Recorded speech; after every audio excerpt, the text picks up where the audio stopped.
चलो hello once again, कैसे हो आप लोग? आई होप सब बढ़िया और मजे में होंगे।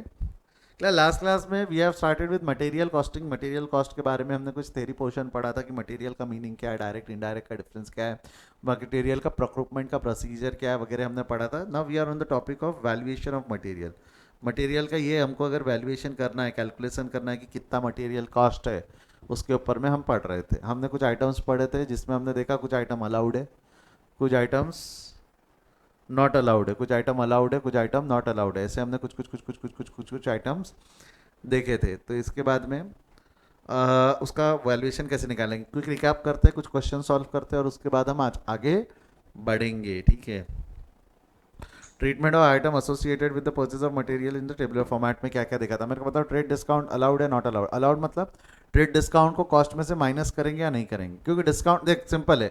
एक्सपेंसेस जो रहेंगे, एक मिनट, एक्सपेंसेस वैल्यूएशन के वक्त ऐड होंगे ना, कॉस्ट में ऐड होंगे ना। खर्चा होता है तो कॉस्ट बढ़ेगी, यस और नो? सोच मैं क्या बोल रहा हूँ। खर्चा होता है तो कॉस्ट बढ़ती है, हाँ या ना? और कोई इनकम डिस्काउंट या सब्सिडी मिली आपको तो उससे कॉस्ट ऑफ मटेरियल कम होंगी ना, उससे कॉस्ट ऑफ मटेरियल कम होंगे। अपन इनकम फाइनेंशियल अकाउंटिंग से बाहर आओ, फाइनेंशियल अकाउंटिंग से बाहर आओ, what we are learning cost accounting. उसमें भी valuation of cost, valuation of stock कर रहे हैं हम बेसिकली।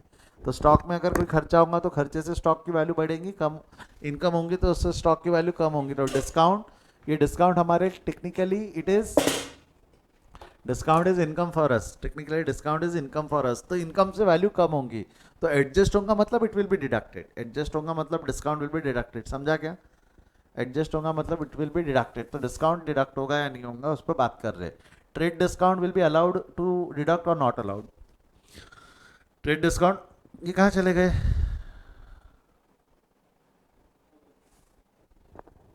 चलो आप लोग जब तक बता दो मेरे को। ट्रेड डिस्काउंट अगर हमने डिस्काउंट कंसिडर नहीं किया है, बिल में कंसिडर नहीं है किया है तो माइनस करेंगे। ऑलरेडी कंसिडर नहीं है तो करेंगे। होना चाहिए बेसिकली ट्रेड डिस्काउंट माइनस होना चाहिए, नहीं हुआ है तो कर लो। क्वांटिटी डिस्काउंट भी माइनस करेंगे, नहीं हुआ है तो कर लो। कैश डिस्काउंट एडजस्ट नहीं होता, नहीं होगा। क्यों नहीं होगा? क्योंकि कैश डिस्काउंट से प्राइस पे फर्क पेमेंट के टाइम पे होता है। सब्सिडरी एंड ग्रांट, इसकी वजह से prices of the product will decrease, subsidiaries और ग्रांट की वजह से, तो it will be deducted, it will be deducted. Road tax की वजह से prices will might increase and it has to be added back, it has to be added back. क्यों add करना पड़ेगा हमको? क्यों? क्योंकि ये टैक्स में कॉस्ट बढ़ता है, ऑक्ट्रा है वगैरह जो भी आप इनपुट टैक्स देते हो वो बढ़ता है। GST state, CGST, SGST, IGST, it will not be added. Reason being आपको अगर क्रेडिट मिला तो एड बैक नहीं करेंगे, बट अगर क्रेडिट नहीं मिल रहा है तो एड बैक करेंगे। क्रेडिट नहीं मिला तो एड बैक ऐड करेंगे ना। कल बताया था ना रे क्रेडिट का मीनिंग वगैरह। Basic custom duty has to be added, क्योंकि इससे हमारा अगर वही है सेम कस्टम ड्यूटी में भी आप लॉजिक लगाओ तो क्रेडिट, क्योंकि आजकल कस्टम ड्यूटी भी जीएसटी में मर्ज हो गया है, कुछ हद तक के कस्टम ड्यूटी भी जीएसटी में मर्ज हो गया है। तो अगर जैसा जीएसटी का क्रेडिट मिलता है वैसा कस्टम ड्यूटी का भी अगर क्रेडिट मिल रहा होगा, कस्टम ड्यूटी का यदि क्रेडिट मिल रहा होगा तो क्रेडिट मिल रहा होगा तो ऐड करने की जरूरत नहीं है। बट अगर क्रेडिट नहीं मिल रहा होगा तो ऐड करना पड़ेगा। Why I am saying the term add, क्योंकि ये खर्चे है, खर्चों की वजह से कॉस्ट बढ़ती है, खर्चों की वजह से कॉस्ट बढ़ती है। पेनल्टीज की अगर हम बात करें तो पेनल्टीज एंड अदर चार्जेस की अगर हम बात करें तो डिमिग्रेज चार्जेस है। डिमिग्रेज चार्जेस ये तुम्हारी गलती है, तुमने नहीं किया तो ऐड मत कर। पेनल्टीज ऐड नहीं होती, सिंपल भाषा में penalties, detention charges, late fees वगैरह जो भी है, this don't have to be included, क्योंकि ये आपकी गलती की वजह से। आपको कंपेयर करना है आपके कॉम्पिटिटर से, तो पेनल्टी आपको लग रही है तो ज़रूरी नहीं है, इट नॉट नेसेसरीली रिक्वायर्ड कि वो आपके कॉम्पिटिटर्स को भी एप्लीकेबल हो रही होंगी। इंश्योरेंस चार्जेस की अगर हम बात करें तो अदर एक्सपेंसेस में इंश्योरेंस चार्जेस, इससे प्रोडक्ट का कॉस्ट बढ़ना ही और नेसेसरीली रिक्वायर्ड है। अरे भाई माल डूब गया, जल गया तो इंश्योरेंस निकालना is necessarily required, add back होगा। वरत आप कैमरा नहीं चालू कर रहे, मैं मान के चल रहा हूँ कि आपका इंटरनेट का इशू आ रहा है, बट आप कनेक्टेड हो कि नहीं हो?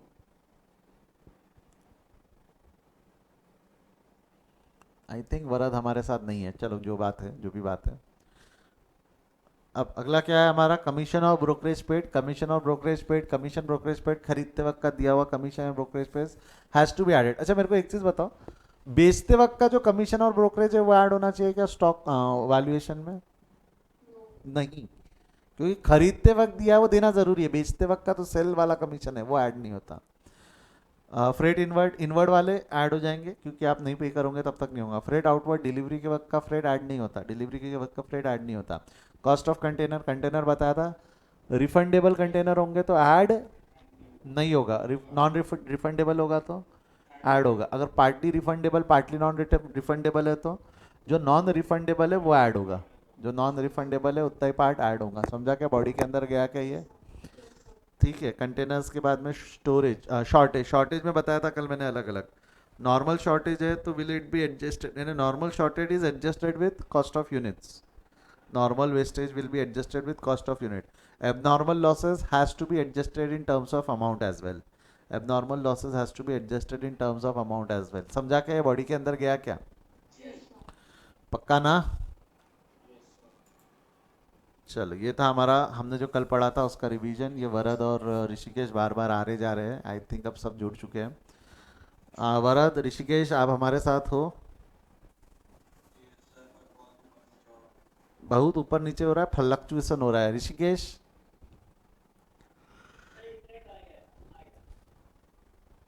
चलो, इंटरनेट का प्रॉब्लम दिख रहा है शायद आप दोनों के एंड पे, इसलिए आप बार बार आ रहे जा रहे हो। जो भी है, कौन सा सर्विस प्रोवाइडर है?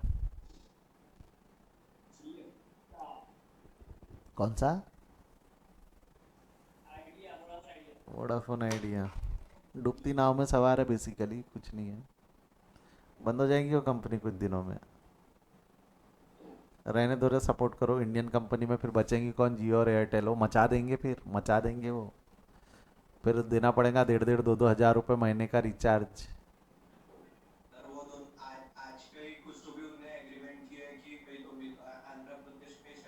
क्या? अच्छा, एयरटेल भी बेच रहा है क्या? वैसे मालूम है कि एयरटेल बंद नहीं होंगी।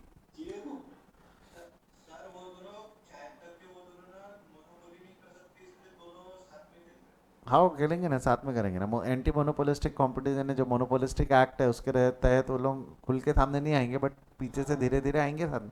अरे दोनों को कमाना है, दोनों को कमाना है। आज की तारीख में इंडिया में कितने टेलीकॉम सेक्टर्स है बताओ तो? कितने लोग हैं जो आपको सर्विस सिम देते? एयरटेल, आइडिया, वोडाफोन, जियो। बीएसएनएल बोलने की हिम्मत भी कैसे की तुमने? मतलब बीएसएनएल बोलने की हिम्मत भी कैसे की तुमने? है, चलो बीएसएनएल एक है, बीएसएनएल एक है, चार ही है, जिसमें से आइडिया वोडाफोन की कभी भी विकेट गिर सकती, कभी भी विकेट गिरेंगी वो, इतने इतने ज़्यादा नुकसान में। बीएसएनएल को तो गवर्नमेंट ही ख़त्म कर रही है ना बीएसएनएल। अब देखो, गवर्नमेंट अगर बीएसएनएल अपने हाथ में रख भी ले तो कम से कम कंज्यूमर्स को ये रहेगा कि अगर बाकी लोगों ने रेट बढ़ाया तो बीएसएनएल के रेट कम रहेंगे, तो लोग बीएसएनएल में शिफ्ट हो सकते, वो ऑप्शन रहेगा। बट बीएसएनएल को तो गवर्नमेंट ही ख़त्म कर रही है। अब बचेगा कौन? तुम्हारा अंबानी और भारती मित्तल, दोनों। और भारती मित्तल बंद नहीं होने वाला, एयरटेल बंद नहीं होने वाला, देख लिया। एयरटेल के बहुत बहुत बुरे समय, इससे ज़्यादा बुरा समय भी एयरटेल का आया हुआ, उससे उभरा है वो। तो एयरटेल तो बंद नहीं होगा, और उसका एक रीज़न मैं बताता अभी आपको अगर इंटरेस्ट होगा तो। 5G टेक्नोलॉजी आपको पता है क्या? 5G टेक्नोलॉजी जो है, जो वर्क करती है वो डिवाइसेस पे वर्क करती है, जिसके लिए डिवाइस इंस्टॉल करना पड़ता है। But 6G technology will be satellite phone. मतलब आपको इसको टावर्स की ज़रूरत नहीं पड़ने वाली, जितने फ़ोन रहेंगे वो कैसे कनेक्ट होंगे? डायरेक्ट सैटेलाइट से। तो अगर जंगल में भी आप हो तो नेटवर्क मिलेगा, जंगल में भी आप हो तो नेटवर्क मिलेगा आपको। ये नेक्स्ट लेवल टेक्नोलॉजी है। और एयरटेल ने रिसेंटली एक इंग्लैंड की कंपनी खरीदी जो सैटेलाइट लॉन्च करती है, जिनके स्पेस में ऑलरेडी कुछ 153 सैटेलाइट्स है। ऑलरेडी 150 रिसेंटली खरीदी, रिसेंटली 6 महीने पहले लॉकडाउन के दौरान वो कंपनी का बैंक्रप्सी की तरफ गई और एयरटेल ने खरीद ली उस कंपनी को। एयरटेल ने खरीद ली 153 ऑलरेडी इंस्टॉल सैटेलाइट का इंफ्रास्ट्रक्चर एयरटेल के पास में आज की तारीख में। और एयरटेल वो इंफ्रास्ट्रक्चर रेंट पे दे रहा है आज की तारीख में। टेस्ला वेस्ला को रेंट पे दे के रखा है उसने, कि टेस्ला को बोला है तू जब तक के तेरी गाड़ियाँ वाड़ियाँ चला, भाड़े पे दे रखा है। उसके बाद में एयरटेल को जब 6G टेक्नोलॉजी मार्केट में परमिशन आएंगी, उसको इंफ्रास्ट्रक्चर के लिए खर्चा नहीं करना, उसका इंफ्रास्ट्रक्चर ऑलरेडी रेडी है। समझ रहे हो क्या? जियो 6G टेक्नोलॉजी आने को अब डिले करवाएगा, क्योंकि एयरटेल का इंफ्रास्ट्रक्चर रेडी है। समझो, ये दोनों आपस में क्या कुत्ते बिल्ली जैसे झगड़ेंगे। जब तक कि 6G को लेके इन लोगों के बीच में सेटलमेंट नहीं होता, तब तक आप ये समझ के चलो, कम से कम तब तक तो ये साथ में काम नहीं करेंगे। समझ रहे हो क्या क्या क्या चल रहा है इन लोगों के बीच? अरे जो भी है।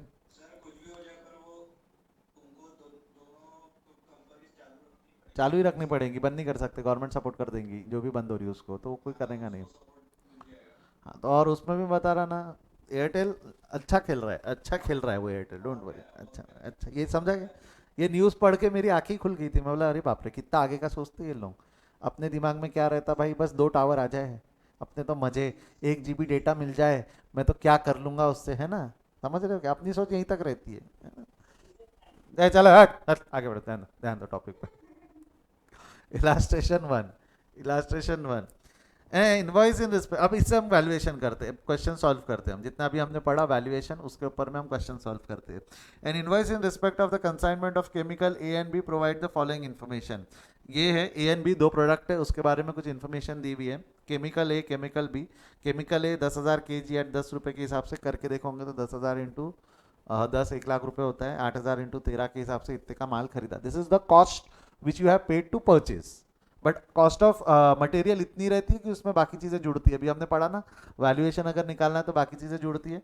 इसके अंदर में कस्टम ड्यूटी कितना लगने वाला है, 10%। Credit is not allowed, credit नहीं अलाउड है तो ऐड होगा या नहीं होगा? ऐड होगा, तो 10% का क्रेडिट।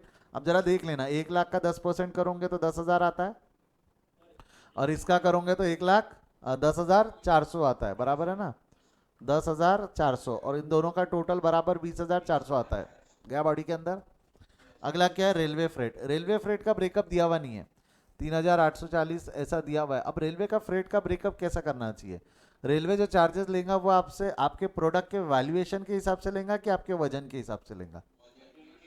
डोंट यू थिंक वो वजन के हिसाब से लेगा? तो you are going to break this into the category in the ratio of 10,000 and 8,000, ऐसा वेट करके आप निकाल सकते हो ना कॉस्ट कितनी। 2 मिनट, खत्म नहीं हुआ। आई होप आपको क्या क्या ऐड करना है ये समझ में आ गया। Then a shortage of 500 kg in the chemical A and in 320, यानी 500 kg का शॉर्टेज केमिकल ए में है, 320 kg का शॉर्टेज बी में, is notice due to normal breakage. होगा वो लीकेज वीकेज होता हुआ होगा, इवेपोरेट होती होंगे वो केमिकल, तो ये नॉर्मल ब्रेकेज है। मेरे को पता, नॉर्मल ब्रेकेज की वजह से कॉस्ट कम नहीं होती, बट कंसिडर तो होते हैं ना, कास्ट कम नहीं होती बट कंसिडर होता है। You are required to compute the rate per kg. आपको क्या निकालने बोला है? Compute the rate per kg of each chemical assuming that a provision of 2% of the further deterioration again 2% का और लॉस मान लो आप, नॉर्मल लॉस 2% का हम और क्या मान रहे हैं, 2% और इवेपोरेट हो जाएगा, 2% का और वो केमिकल इवेपोरेट हो जाएगा। तो आपको वैल्यू पर केजी निकालना है, वैल्यू पर केजी ऑफ केमिकल है, वैल्यू पर केजी ऑफ केमिकल बी। देखो कैसा करना, सुनो ध्यान से, कैसा बनेगा। पर्टिकुलर कॉलम 1 कॉलम 2, कॉलम 1 के अंदर में आप इसका कैलकुलेशन करोगे, किसका? केमिकल ए का। कॉलम 2 में करोगे केमिकल बी का। जो भी कॉस्ट आएंगी उसको डिवाइडेड बाय क्वांटिटी करोगे, कॉस्ट डिवाइडेड बाय 20 क्वांटिटी करोगे तो वो आएगा। तो आपको नहीं लगता एक वर्किंग नोट क्वांटिटी का बनेगा, एक वर्किंग नोट कॉस्ट का बनेगा? कोई भी पहले बनाओ, कोई फर्क नहीं पड़ता, थर्ड वर्किंग नोट में कैलकुलेशन कर लेना। बट अगर आप पहले क्वांटिटी का वर्किंग नोट बनाते हो और बाद में कॉस्ट का बनाते हो तो कॉस्ट के साथ में आप क्वांटिटी का कैलकुलेशन कर सकते हो। समझा क्या क्या बोला मैंने? समझा क्या क्या बोला? अब क्वांटिटी कैसे निकालोगे? 10,000 की क्वांटिटी एक ही है, उसमें 500 kg का नॉर्मल लॉस है और 2% का एडिशनल और लॉस होने वाला है, 2% का और एडिशनल लॉस होने वाला है, तो उससे क्वांटिटी मिलेंगी। सेम बी का 8,000 kg है, 320 का नॉर्मल लॉस है, 2% का और लॉस होगा। आपके पास में 2.5 मिनट है, फटाफट सॉल्व करके दिखाओ तो मेरे को, अभी क्या अभी, फटाफट मेरे को पर केजी एक बार लगाओ ना। देखो फॉर्मेट क्या बनाना है, कैसा बनाना है, it is a matter of choice. Format क्या बनाना है, कैसा बनाना है, it is a matter. Costing में आपने देखा कि अपन ने कभी बहुत फॉर्मेट के पीछे दौड़े, तो सॉल्व कर, तेरे को जैसा समझ में आता है सॉल्व कर, तू रफ में सॉल्व कर, चलता है, मेरे को कोई दिक्कत नहीं। आंसर नीचे से देखने वाले लोग एग्जाम में फेल होंगे, ठीक है? सॉल्व करना है।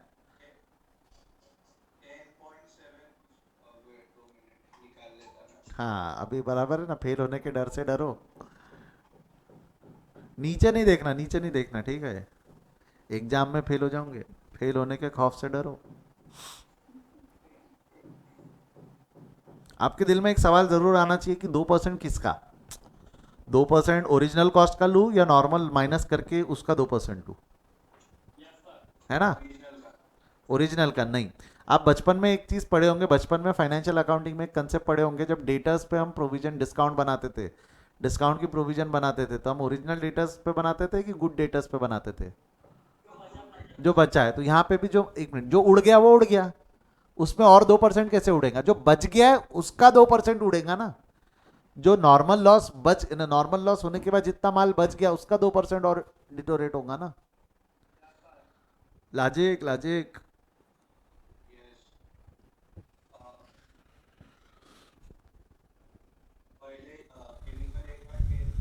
मेरे को नहीं मालूम आंसर, मेरे को नीचे देखना पड़ेगा।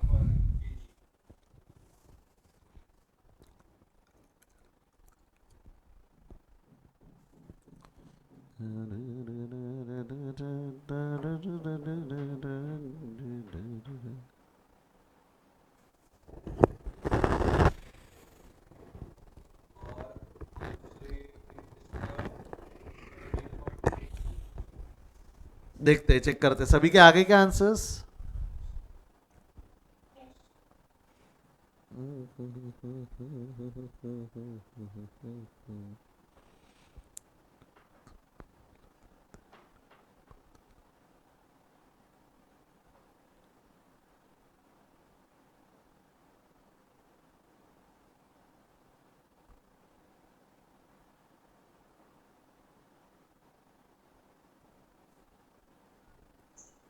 चलो करूँ, सॉल्व करूँ क्या?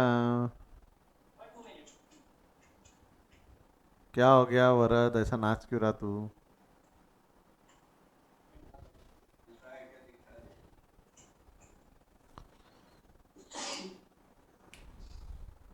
मालूम है क्या, पिछले 1 साल से I am teaching in this room only, है ना, रूम चेंज होते रहे ऐसा नहीं है, but in this manner only. तो I am got so use to it कि अब ऐसा है ना, लगता नहीं कि I am teaching in studio, ऐसा बच्चे सब सामने दिखते रहते हैं, बातें चलते रहती है, तो it works like just a normal classroom. But compare to others थोड़ा मेरा सेटअप जो है वो थोड़ा अपर एंड में है, बट कई टीचर्स कैसे मैनेज कर रहे हैं पता नहीं। मैं 3 मॉनिटर मैनेज कर रहा हूँ, मेरे को एक मॉनिटर में जमता ही नहीं, बच्चे दिखे नहीं ना, मज़े ही नहीं आती मेरे को। दिख रहे चेहरे वेरे, समझ में आ रहा उनको तो एक्सप्रेशन बढ़ते ना, प्रैक्टिकल प्रॉब्लम में वही है।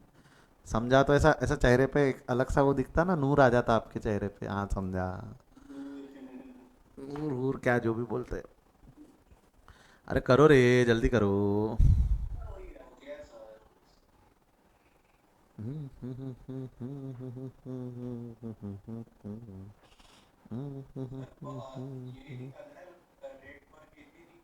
हाँ, रेट पर केजी निकालना है बेटी, बेसिकली टोटल कॉस्ट निकाल लो, टोटल यूनिट निकाल लो, दोनों को डिवाइड कर लो, आंसर मिल जाएगा। हो गया, करूँ सॉल्व करूँ? आप चाहो तो इसके 3 वर्किंग नोट बना सकते हो, 2 बना सकते हो, 1 बना सकते हो, आपके ऊपर है। मैं 2 बना रहा हूँ, नीचे अलग से शायद चल 3 बना लेंगे, देखेंगे। सबसे पहले सबसे पहले यूनिट्स निकाल लूँ क्या? सबसे पहले यूनिट्स निकाल लूँ, चलेगा? चलेगा चलेगा चलेगा चलेगा, कहाँ गया?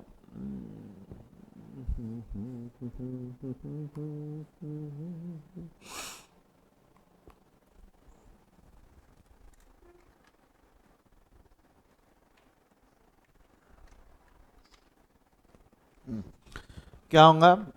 इलास्ट्रेशन नंबर 1, इलास्ट्रेशन नंबर 1 के तहत हमने क्या देखा है? सबसे पहला वर्किंग नोट का अगर मैं हेडिंग दे दूं तो चलेगा, calculation of units. Calculation of units to be, calculation of units कैसा रहेगा? ए और बी ऐसे 2 प्रोडक्ट है, ए और बी ऐसे 2 प्रोडक्ट है, जिसमें ये पर्टिकुलर हो गया, पर्टिकुलर। चलो शुरू कर। सबसे पहले परचेस कितने यूनिट्स किए इन लोगों ने? परचेस किए कि कंसाइन किए? कोई भी वर्ड वापर लो, वैसे क्वेश्चन में वर्ड जो वापरा हुआ है कंसाइन वापरा हुआ है, तो आप कंसाइन भी वापर सकते हो, परचेज भी वापर सकते हो। तो मैं परचेज लिख देता हूँ। परचेज कितने यूनिट है? परचेज 10,000 kg इसके, और अगर 8,000 kg इसका है, इसके बाद में नॉर्मल लॉस कितना है? नॉर्मल लॉस 500 और 320, ठीक है। इसका 500 kg का नॉर्मल लॉस है, इसका 320 का नॉर्मल लॉस है, तो 500 माइनस 320 कितना हो जाएगा? जवाब दे। 9,500 क्या जा, और ये कितना हो जाएगा? 8,000 माइनस 320, 7,680 क्या जा। इसमें से लेस डिटोरेशन, डिटोरेशन कितना माइनस करने को बोला है उसने? 2%। तो सबसे बड़ा सवाल टू बी आस्क इज 2% 10,000 का कि 9,500 का? तो ये लिख लेना, 2% होता है 9,500 का, 2% निकाल लो कितना होता है। हाँ, 190, और 7,680 का 2% कितना होता है ये? 153.6। अब इंस्टीट्यूट ने राउंड ऑफ किया है कि क्या किया है इंस्टीट्यूट ने? रखा है, पॉइंट को इज्जत दी है इंस्टीट्यूट ने। ठीक है, वैसे इज्जत तो केजी कितना हो जाएगा ये माइनस करोगे तो? 9310 kg। हाँ, केजी हो गया। ये वर्किंग नोट 1 हो गई आपकी, वर्किंग नोट 1। वर्किंग नोट 2 आप निकाल लोगे कॉस्ट, वैल्यूएशन ऑफ मटेरियल भी बोल सकते हैं इसको। इस वर्किंग नोट को कॉस्ट ऑफ मटेरियल या वैल्यूएशन ऑफ मटेरियल, जे इच्छा शक्ति प्लस मन की एकाग्रता, जैसा भी है। कॉस्ट कितनी दी हुई है मेरे को बता। Acquisition cost, cost of purchase बोलूँ उसको चलेगा? कॉस्ट ऑफ परचेज कितना दिया हुआ है क्वेश्चन में? दिया हुआ है ना कॉस्ट ऑफ परचेज 1 लाख और 1,04,000। 1 लाख और 1,04,000। इसके अंदर में हम बाकी खर्चे ऐड बैक करेंगे, जो जो खर्चे आपको ऐड करने कौन से हैं। सबसे पहले कस्टम ड्यूटी, क्रेडिट अलाउड नहीं है इसलिए ऐड हो जाएगा ना। क्रेडिट अलाउड रहता तो ऐड करते क्या? नहीं। तो कस्टम ड्यूटी 10% के हिसाब से कस्टम ड्यूटी मैं 10% लिख देता हूँ। आपको समझ में आना चाहिए कि भाई 20,400 का ब्रेकअप हमने कैसा किया। ठीक है, एक्चुअली वो ब्रेकअप 10% किया। आप चाहो तो टोटल कॉलम भी बना सकते हो ताकि आपको पता चले कि 20,400 का ब्रेकअप हमने ऐसा किया है। देन नेक्स्ट है आपका, अब रेलवे फ्रेट जो है, कायदे से railway freight valuation of stock पे नहीं जाएगा, केजी पे जाएगा। हर क्वांटिटी कितने किलो का माल है उसके हिसाब से रेलवे चार्जेस लेगा। कितना है? 3,840 से इंटू, अगर मैं ऐसा बोलूँ तो चलेगा क्या? 3,840 18,000 के जी का है। 3,840 18,000 के जी का है, तो 10 का कितना और 8 का कितना, ऐसा कर लेंगे ना हम। तो कैसा कर लोगे इसको? 3,840 into 10 divided by 18। 3,840 into 8 divided by 18 कर कितना होता है ये? 2,133। हाँ, 1700, 1700। ठीक है,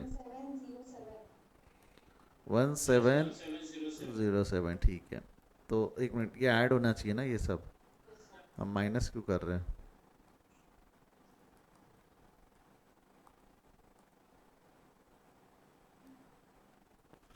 ये कितना था? ये 10,000 है ना। ठीक है, इसके अलावा और कोई खर्चा है क्या? नहीं है ना। टोटल कॉस्ट निकाल ले, कितनी आ रही है टोटल कॉस्ट?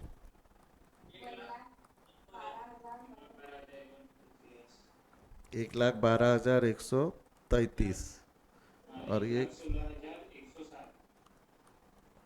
1,16,107। अच्छा, इसके बाद हम क्या करेंगे, यहीं पे लिख दूँ क्या? पर केजी अगर निकालना है मेरे को, पर केजी अगर निकालना है तो ये हो जाएगा 1,12,133 डिवाइडेड बाय 9310 केजी ऊपर का, 1,16,160 डिवाइडेड बाय 7,526 कर कितना आ रहा है? हाँ, 12.04। और ये हो गया पर केजी, पर केजी। ये क्या आंसर?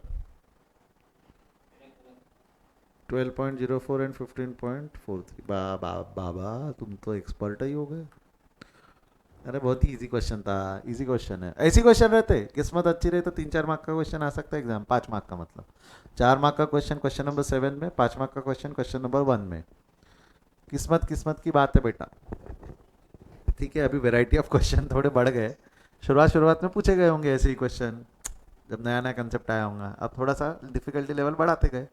अब जिस डिफिकल्टी लेवल के क्वेश्चन आज आप सॉल्व कर रहे हो सकता है कल आपके जूनियर्स को वो आसान लगे। It's all about time, it's all about time. अरे मजाक नहीं कर रहा, मजाक नहीं कर रहा। कंसोलिडेशन जब पहली बार टॉपिक आया था, जब सीए फाइनल में कंसोलिडेशन का चैप्टर है, पुराने क्वेश्चंस में अभी आज उठा के देखता हूँ कंसोलिडेशन के इतने इजी। यानी जो शुरुआत का मेरा पहला दूसरा क्वेश्चन रहता वो एग्जाम में 16-16 मार्क का क्वेश्चन था। और अभी क्या रहता है, अभी क्या रहता है, जो अपने 24 पे 25 पे क्वेश्चन रहते वो एग्जाम में आते। वही है ना, फर्क है वो। शुरुआत में उतना ही निकाल ले स्टूडेंट, वो बहुत बड़ी बात रहती है, नया नया टॉपिक रहता है, अवेलेबल नहीं रहता डेटा उस सब पे वगैरह। बट जितनी चीज़ें पुरानी होंगी उतनी रिसर्च हो चुकी होंगी। लिख लिया है क्या आप लोगों ने? एक और क्वेश्चन है, इलास्ट्रेशन नंबर 2, इलास्ट्रेशन नंबर 2 ध्यान दो। At what at what price per unit would part number A32 be entered in stores ledger if the following invoice was received? एक बार पढ़ो ना क्या लिखा है, एक बार पढ़ो। आई एम रिसीविंग कॉल, एक बार पढ़ो। हेलो।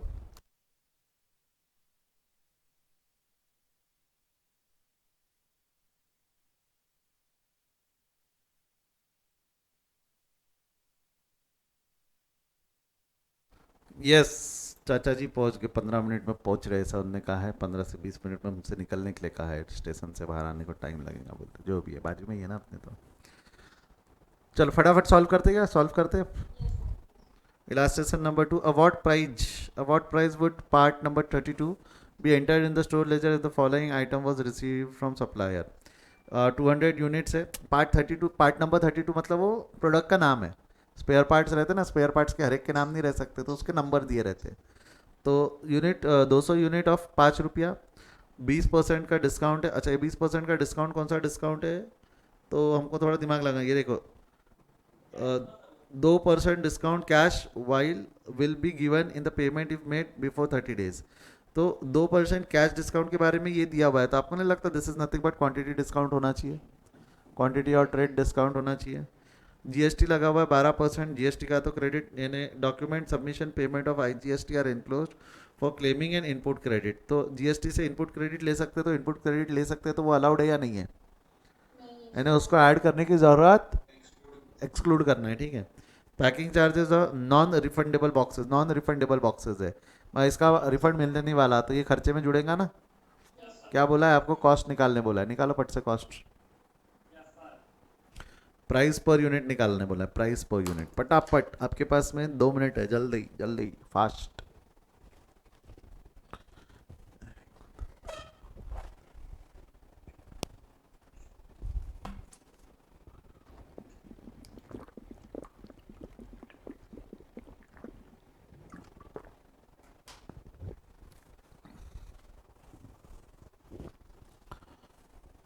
अरे बहुत। हाँ, कितना आया? 3.75 नहीं। हम्म।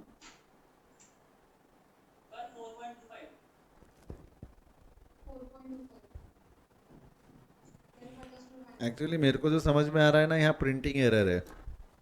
उनने सॉल्व क्या किया है, ये वाले डिस्काउंट को उन्होंने ट्रेड डिस्काउंट नहीं माना है, इसको कैश डिस्काउंट माना है। और मैं क्यों बोल रहा हूँ प्रिंटिंग एरर है, ये यहाँ पे क्या लिखा हुआ I है, can learn to. 2% cash discount will be given. ये 2% नहीं, एक्चुअली ये 20% होना चाहिए। अरे एक मिनट, हाँ ये 20% होना चाहिए, ये कैश डिस्काउंट है। उसके हिसाब से, इंस्टीट्यूट के आंसर के हिसाब से बोल रहा हूँ, इंस्टीट्यूट के आंसर के हिसाब से बोल रहा हूँ। आपके आंसर 3 पॉइंट कुछ आए होंगे ना?